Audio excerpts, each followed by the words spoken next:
आज की जो समस्या है बड़ी सार्वजनिक समस्या है।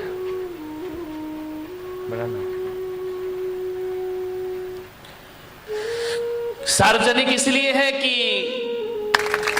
ऐसा नहीं है कि क्रोध मात्र एक जाति धर्म विशेष को आता हो। क्रोध सबको आता है। बच्चे को भी क्रोध आता है, बड़ों को भी क्रोध आता है, जवान को भी क्रोध आता है, बुजुर्ग को भी क्रोध आता है, जैन को भी क्रोध आता है, अजैन को भी क्रोध आता है, हिंदू भी क्रोध करता है, मुसलमान भी क्रोध करता है, और तो और राजस्थानी भी क्रोध करता है, पंजाबी भी क्रोध करता है, महाराष्ट्र का भी आदमी क्रोध करता है, और भारत का ही नहीं पूरी दुनिया में क्रोध आया कर। ध्यान रखना, चाहे अमेरिका हो, रूस हो, जापान हो, पाकिस्तान का तो पूछो ही मत, 24 घंटे क्रोध में रहता है। ध्यान रखिए, सबको क्रोध आता है दुनिया में। ऐसा कोई नहीं जिसे क्रोध ना आए। माननी बात, हर काल में क्रोध आता है। भूतकाल में भी क्रोध आता था, वर्तमान में भी आता है। और ज्ञान गंगा महोत्सव को यदि अच्छे से आत्मसात कर लिया तो भूत और भविष्य की तो मैं गारंटी नहीं ले सकता हूं, भूत और वर्तमान की गारंटी नहीं ली जा सकती है, लेकिन इन सूत्रों को जी लिया तो ध्यान रखना, भविष्य में क्रोध पर काबू किया जा सकता है, क्रोध को रोका जा सकता है। क्रोध बहुत बड़ी समस्या है। महिलाओं को आता है, नहीं आता है? बोलो, बड़े गर्व से कहो हमको क्रोध आता है। महिलाओं को भी और आदमियों को तो जय हो पंचम काल की, 24 घंटे क्रोध आता है। ध्यान रखिए, जीवन एक रंग भूमि है, जीवन एक उत्सव है, जीवन एक महोत्सव है। आपसे निवेदन है, रंग भूमि को रणभूमि मत बनाइए, जीवन में रंग भरने का प्रयास करिए। मन शांत नहीं है आदमी का। आज इतना क्रोध है, इतना क्रोध है, घरों में क्रोध हो तो हो, समाज में क्रोध है, परिवार में क्रोध है, मंदिरों में भी कम क्रोध नहीं है। ध्यान रखना, क्रोध सब जगह अपने जाल फैला रहा है। मैं आज जहां तक लोग ये सोचते थे कि छोटा परिवार सुखी परिवार, लेकिन आज मैं देख रहा हूं कि छोटा परिवार दुखी परिवार। पहले बड़ा परिवार था, संयुक्त परिवार था, आज छोटे परिवार हैं, लड़ाइयां ज्यादा होती हैं, पति पत्नी में झगड़े हो जाते हैं, आए दिन तलाक का वातावरण निर्मित हो जाता है। अब झगड़े किससे? आदमी का स्वभाव लड़ना झगड़ना है। जब संयुक्त परिवार थे तो आदमी लड़ता था, झगड़ता था, एक दूसरे से बातचीत हो जाती थी। जहां 4 बर्तन होते थे वहां खटपट तो कौन बोला होती थी और होएगी। मुझे मालूम है मेरे प्रवचन से तुम कोई भी सुधरने वाले नहीं हो। मैं कितना भी बोलूं तुम्हें तो वही करना है जो करना है, लेकिन फिर भी मैं कहता हूं इस हजारों की जन्मेदिनी में यदि 1-2 परिवार में ही परिवर्तन आ गया तो मेरा बोलना और सार्थक सफल हो जाए। 1-2 लोग ही सुधर गए तो बहुत है। क्लासरूम में बैठा हुआ हर बच्चा 100 में से 100 नहीं लाता है। 2-4 बच्चे होते हैं जिन्हें 100 में से 100 अंक प्राप्त हुआ करते हैं, और जिन्हें प्राप्त हो जाते हैं शिक्षक का बोलना और पढ़ाना और सिखाना सार्थक हो जाए। कोई भी किताब आप उठा करके पढ़ लीजिए, कोई भी अखबार आप उठा करके पढ़ लीजिए, पूरी किताब पढ़ने जैसी किसी भी लेखक की नहीं हुआ करती है। लेकिन एक बात ध्यान है, यदि 100 रुपए 200 रुपए की किताब में यदि 2 पेज ही अच्छे पढ़ लिए गए, 2 पृष्ठ ही बहुत अच्छे हुए, तो वह 2 पेज पूरी किताब की कीमत चुका दिया करते हैं। इतना ध्यान रखिए। बस 2 पेज अच्छी बातें पूरे प्रवचन में घंटे भर में 1-2 बातें अच्छी हुआ करती हैं, बाकी तो बातों की बारात हुआ करती है। ध्यान, 1-2 बात ही जीवन को बदल दे तो मेरा बोलना और तुम्हारा सुनना सफल हो जाता है। हर जगह क्रोध, आज क्रोध ज्यादा है। परिवार छोटे हैं, क्रोध बढ़ रहे हैं।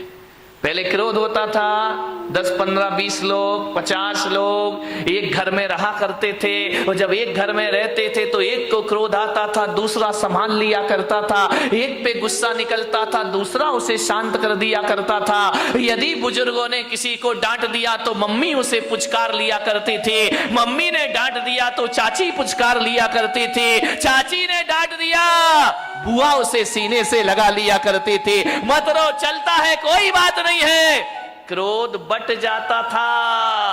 अब तो हम दो और हमारे नहीं, वो दो भी नाम के ही हैं, एक पूना में पढ़ रहा तो एक बंबई में पढ़ रहा है। हम दो और हमारा कोई नहीं है। ध्यान रहे, पति पत्नी रहते हैं।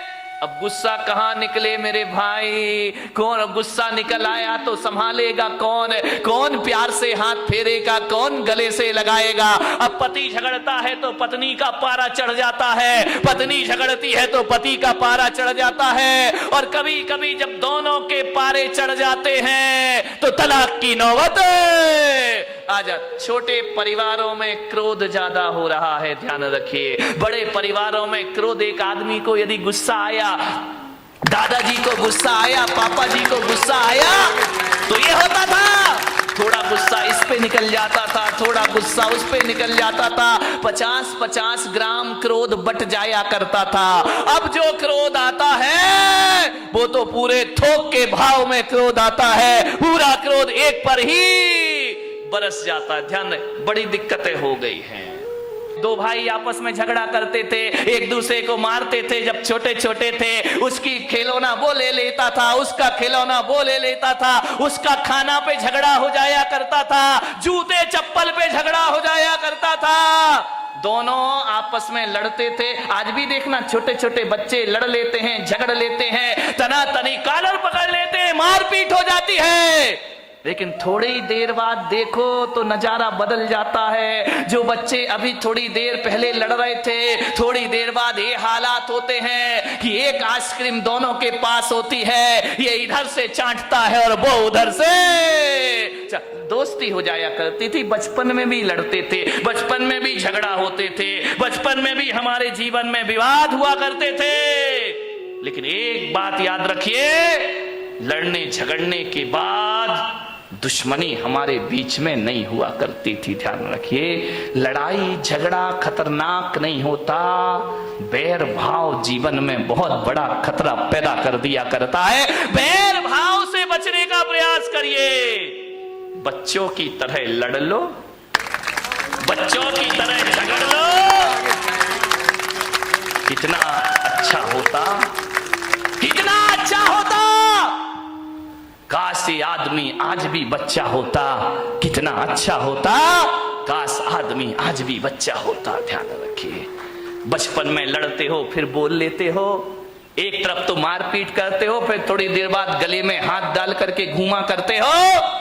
लेकिन बड़े होकर आदमी को नहीं जाने क्या हो जाता है, एक बार झगड़ लेता है और जिंदगी भर की बोलचाल बंद कर दिया करता है। ये बोलचाल चालू रखिए, मौन मत लीजिए, दुश्मनी को जन्म मत दीजिए, व्यवस्थाएं आपकी बनी रहेंगी। ध्यान रखना। मान्य भर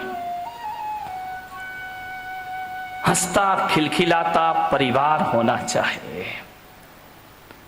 हंसोगे, खिलखिलाओगे, क्रोध पैदा नहीं होगा। ध्यान, दो ही चीज हो सकती है जिंदगी में, या तो हंस लो या गुस्सा कर लो। ध्यान रखना, जब गुस्सा करते हो तो हंसी गायब हो जाती है, और जब आदमी चेहरे पर मुस्कुराहट और हंसी लाता है तो क्रोध गायब हो जाया करता है। दोनों एक साथ कभी नहीं रहा करते हैं। ऐसा कभी आपने नहीं देखा होगा कि क्रोध में, गुस्से में किसी का मुंह भी फूला है और हंस भी रहा हो, मुस्कुरा रहा हो। दोनों काम एक साथ कभी नहीं हुआ करते हैं। इसलिए मैं आपसे कह रहा हूं कि क्रोध की जगह हंसता खिलखिलाता मुस्कुराता जीवन होना चाहिए। जितने आनंद में रहोगे उतना क्रोध आपसे दूर रहेगा। मेरे कमरे में लोग हंसते रहते हैं, आवाज आती रहती, हंसी मजाक की आती रहती है। बोले महाराज आप संत हैं, आपका कमरा बड़ा सीरियस होना चाहिए, बड़ा गंभीर होना चाहिए। मैं बहुत कोशिश करता हूं गंभीर हो जाऊं, लेकिन क्या करूं, मेरा स्वभाव मुझे गंभीर नहीं होने दिया करता है।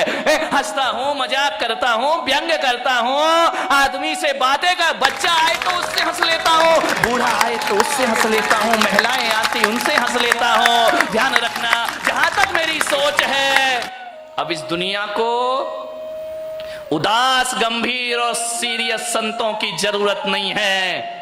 अब इस दुनिया को हंसता, खिलखिलाता, मुस्कुराते संत की जरूरत हुआ करती है। यदि संत हंसेगा, मुस्कुराएगा तो समाज में वह प्रेम का प्रसाद बांट पाएगा। हंसता, खिलखिलाता, मुस्कुराता जीवन होना चाहिए। हंसी गायब हो गई है। अब घर में दो लोग रहते हैं, हंसे तो कैसे हंसे? मुझे तो बड़ी सोच सोच के हैरान होता हूं। अब हंसने के लिए आदमी को लाफ्टर चैलेंज जैसे सीरियल देखना पड़ते हैं, कपिल शर्मा से मिलना पड़ता है, तब आदमी के चेहरे पर हंसी आती। नहीं मेरे भाई, क्रोध तनाव में जिंदगी जी रही है हमारी। झगड़े होते हैं, आदमी भी लड़ता है, महिलाएं भी लड़ती हैं। फर्क इतना होता है, आदमी इस कान से सुनता है और इस कान से निकाल देता है। महिलाएं ऐसा नहीं करती, महिलाएं तो बहुत होशियार हैं, इस कान से सुनती है, आदमी इधर से सुनेगा इधर निकाल देगा। लेकिन महिलाएं जो हुआ करती हुई इधर से सुन के इधर नहीं निकालती हैं, वो दोनों कान से सुनती हैं और मुंह से निकाल दिया करती हैं। ये दोनों कानों से, इधर से भी सुनेंगी इधर से भी सुनेंगी और मुंह से। कौन बोला जब भी बोलेंगी बारूद? नहीं, यहाँ की महिलाओं की बात नहीं कर रहा, यहाँ अपने को भाई अभी चतुर्मास पूरा करना है। मैं तो बंबई वालों की बात कर रहा हूं, तुम्हारी आगे जाके देखूंगा। ध्यान रखिए, विचार करिए, आप सोचिए। ऐसा नहीं है कि इन्हें गाली देना नहीं आता है, आता है। ऐसा नहीं कि इन्हें गाली नहीं आती है, बहुत आती है, लेकिन ये बोलती नहीं है। ध्यान रखिए, आदमी तो गाली ही गाली बोलता है, हर चीज पे गाली बकता है, बिना गाली के बातों की शुरुआत। कई का तो गाली तकिया कलाम बन जाता है, हर बात पे 4 गाली बका करता है। मैंने कहा यार, जितनी भी गाली इस देश में है वो महिलाओं के नाम से सारी गाली है, माँ के नाम से, बहन के नाम से, बाप और भाई के नाम से कोई गाली इस देश में नहीं है। मैंने कहा इतनी सारी गालियां महिलाओं के नाम से क्यों है इस देश में? विचार किया कि महिलाओं को गाली आती है, लेकिन ये गाली बका नहीं करती है, लेकिन आदमी 24 घंटे गालियां दिया कर। ध्यान रखिए,